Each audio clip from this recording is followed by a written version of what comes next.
All right, guys. Hi, everyone.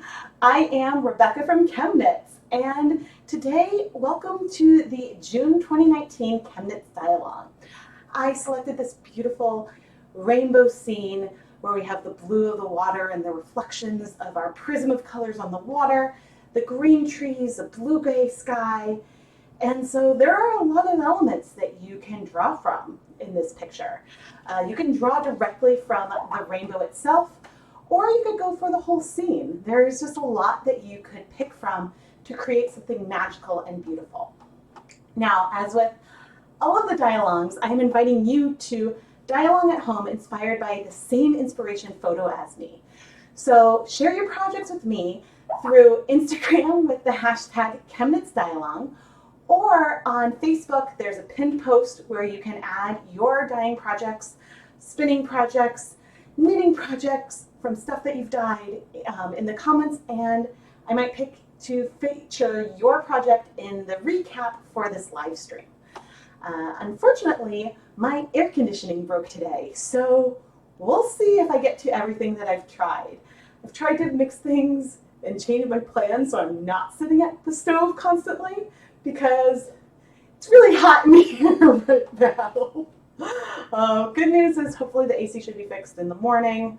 And yes, that should be fun. Now, one of the big reasons I wanted to pick some kind of rainbow for our dialogue inspiration is that June is LGBTQ Pride Month. And I wanted to show my support for the community. And so I've also made a donation to the Trevor Project, which is a wonderful organization that provides crisis outreach for youth, I think up to 25. And so it's a place where people who might be questioning their sexuality or dealing with other issues can reach out, and there's counselors on call and via text. And I think it's a really, really great organization. I've placed the link in the video description, and I'm also going to place one into the chat right now.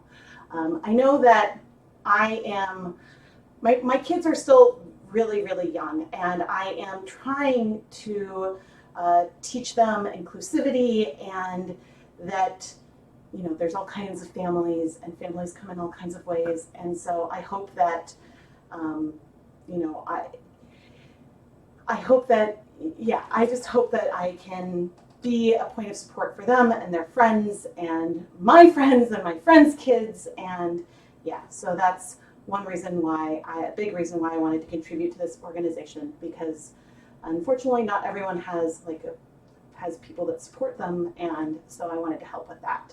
But anyway, that's my little spiel. I highly recommend you go check out that website because I think it's a really, really great organization. And yeah, let's dye some yarn. You guys might know I enjoy dyeing rainbows a lot. They are some of my favorites to play with. While I was troubleshooting the beginning of this stream, you probably saw I have my color mist sprays out. I have some sock blanks soaking. We're going to play with that. I also, though, have some roving set up. So we are going to play with some roving, and I'm hoping to do a lot of different things in a lot of different ways, and I think that it should be really, really fun. Oh, thank you. Yeah, it is. Oh, it's probably approaching 80 in here right now. So the projects I'm going to start with at the beginning are food coloring.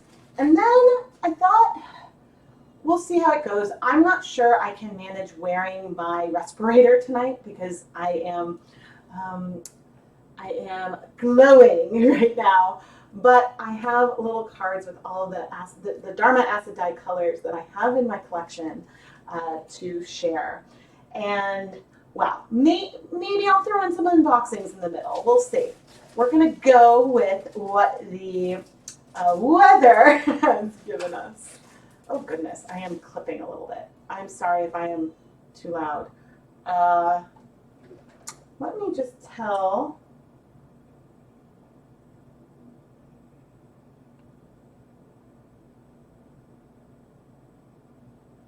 Pass on a message. Okay, so I've got those. Yeah, we'll see how that goes.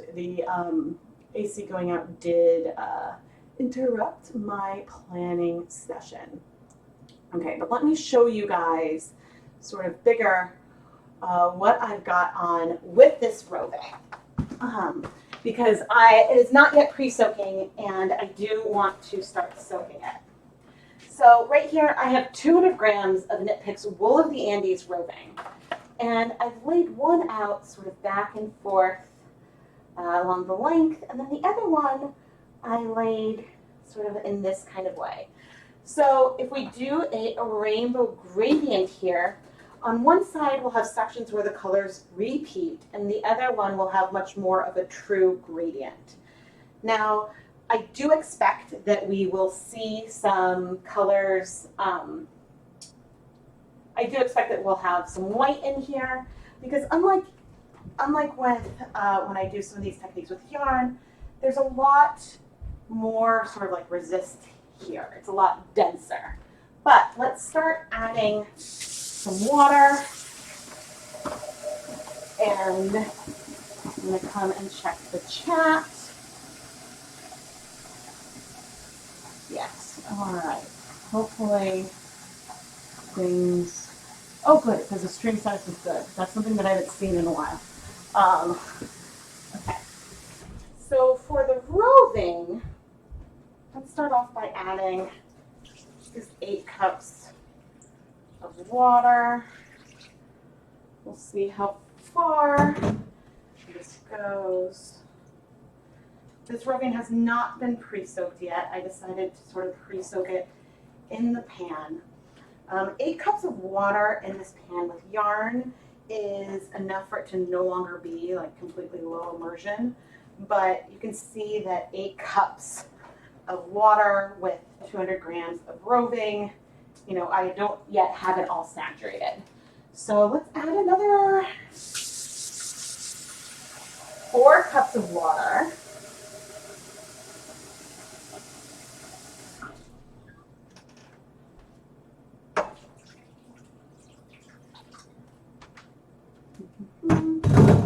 Yeah.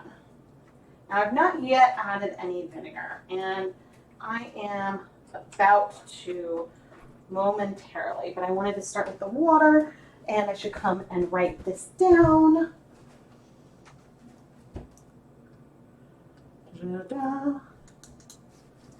Roving, 12 cups water, and I'm going to add, okay, since we're going food coloring, this should come as no surprise what I am pulling over here. But I sort of wanted this to be a little bit of a background project while I do a bunch of hand painting kind of stuff on the counter. But we've got some Easter egg dye tablets. I think I'm going to use 27 total and do like a rainbow. I might sort of shift them a little bit along here, but then some along the middle. We'll see how much the colors spread. I am not incredibly concerned about how far things will spread out, but we will see. So I'm going to go ahead and add 2 whole cups of vinegar. And I like to use a lot of vinegar with these Easter egg dye tablets because they contain sodium bicarbonate, which is basic. So as they dissolve, they will raise the pH in our pan, which will make it harder for the food coloring to bind. And I don't think I've used these tablets on roving before, but correct me if I am wrong. Okay, so I'm going to leave this here to soak for a little bit as we go on and play. And I'm going to talk about some of the other yarns I have pulled. Oh, that's not, oh well. Nope. Here we go. Okay. And I'm going to need to figure out how to make this widescreen again. I don't know, but I'm not going to worry. Oof, it is hot. Okay. So we're going to start off with some sock blanks. I have been pre-soaking these blanks for maybe 30 or actually probably closer to 45 minutes now in 8 cups of water with 4 tablespoons of white vinegar. You've seen me use my color mist sprays a lot. They have gone a lot farther than I thought they would, but I really enjoy them because they give a really shallow application of color. So when you unravel a blank, you can get some really, really cool speckles. And I'm gonna try to go for some kind of rainbow scene today. In fact, nope, that is not the one. Move you back. This is my thing, and let's pull up the image really small. Come on. Oh. Image. Make you nice and small. Down here, so we can look at that too. Hello, hello, hello, everyone. Let's see. Thank you guys so much for being so patient. Okay. Yes, so the stock blanks that I have soaking are from Wool to Dye For. They are 75% superwash merino, 25% nylon, and the yardage is, I think, nearly identical to what you see with Knit Pick sock blanks. So if you don't want to place like a bulk order from the Wool to Dye For website, the Knit Pick sock blanks are a really good, I think they're good, really good dupes for each other. They're both a 4-ply yarn, so there's a lot of similarities there. What was I going to add? Knit Picks is having a really big sale right now. So a lot of their yarns are on some kind of sale or clearance. You can go and check that out on their website. It's going to be going through July. And one of the yarns that is on clearance is this superwash merino twist. The website says this is DK, but the label here does say it's an RN or a heavy worsted, which I believe. There's only 149 yards per 100 grams. It's a super high twist yarn, and I'm really excited to play with it tonight. And so I have 2 skeins of this. It's on sale once I get my shelving up, and if there is still space, and I think 97% of you think that my shelves will be full immediately. If there's space, I would order more of this. Mislabeling aside, I think it is a awesome yarn, and it seems like it'd be great for glazing techniques. So that's something I want to explore there. And then the other yarn I have right here is a yarn from Dyer Supplier. This is their, what do they call it? It's their twist yarn. This one I actually got in a knit crate, but I do have some that Dyer Supplier sent me. Well, I get knit crates for free, but I also have some that Dyer Supplier sent me for free. And I thought it would be fun to add some rainbow elements to this beautiful twist yarn. And this one is 40% merino wool, 40% Peruvian Highland wool, 20% nylon. And I believe they are all natural wool colors, which is pretty fun. This yarn is a limited edition yarn from their old mill, and so once they run out, they won't have it anymore, but I think it's a lot of fun. There's always space for more yarn. Yes, I'm about to impose a really strict rule on myself when the new shelves go up, because I really like to take advantage of Knit Pick sales. Like, really like to take advantage. And if there's a yarn that's 30 or 40% off the list price, I usually jump, because I go through so much yarn for my videos that I like to sometimes bring in variety or whatnot. But that means that I just keep accumulating more and more, and so I need to make sure I have space for things so that way I don't have boxes all over my house, because that's the problem I am running into right now. All right, let's get started. So I've got my rainbow color mist sprays. These are still, I think with the exception of the purple, the same ones I've been using for a long time. So when you're dealing with shallow applications, they last. And I really like them. I've already protected my work surface with some plastic wrap. Unfortunately, and I'm squeezing out most of the water here, unfortunately, I really, really wish that I could have a really good alternative for plastic wrap. I try to use as little as possible, but in techniques with hand painting, when you really want the colors to remain separate, you need something to wrap it up in. And I just have not yet found a silicone sheet that is large enough to wrap up, for example, a sock blank. But if I can find one big enough at some point, then I would be totally down for washing that over and over. And I am going to shift where the camera is looking so that way it is on screen. This one, settings. That is the wrong thing. Need properties. This is where I need a assistant. Okay. Oh, it's a little tilted. I'm not going to worry about that.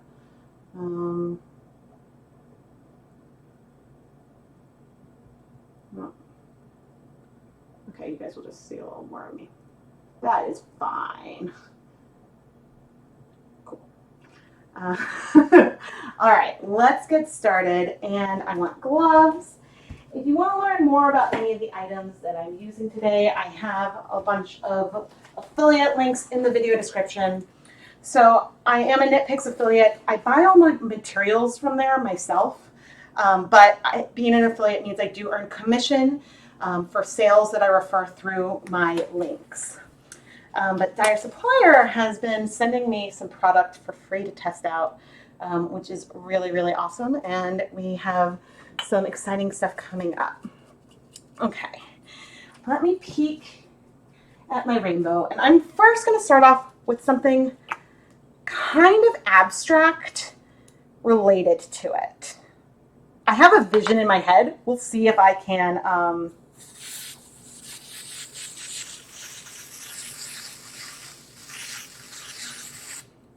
we'll see if I can realize it. That's actually not bad. There is some halo to this, but that I think is okay.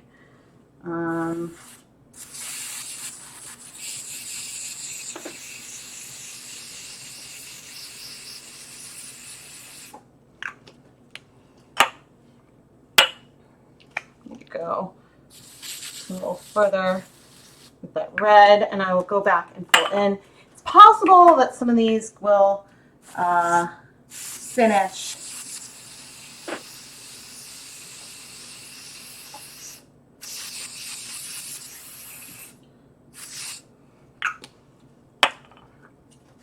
okay. Green. Oh no.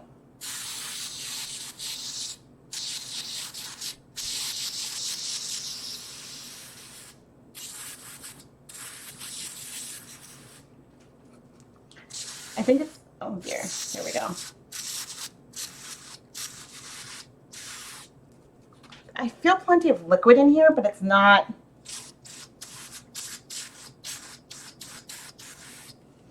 Okay, I think one of my visions might not, if the green is doing this to me, my vision is not quite gonna work. Not with the spray, although I guess I could. Actually, I might be able to do something. Okay. We'll come back to that, you green. Come on. I feel plenty of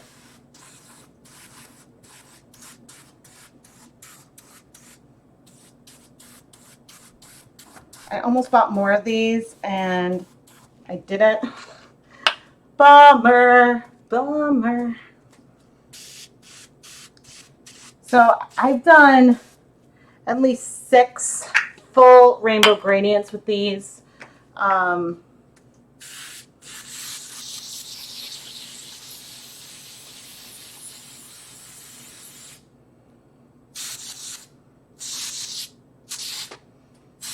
So they have been through a lot.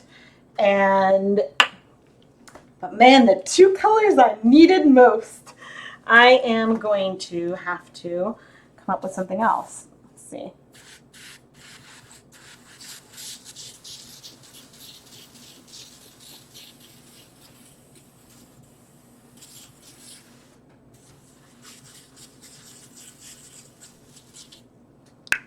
And that possibly, some of that actually was relatively heavy. Oh no, it's still shallow-ish.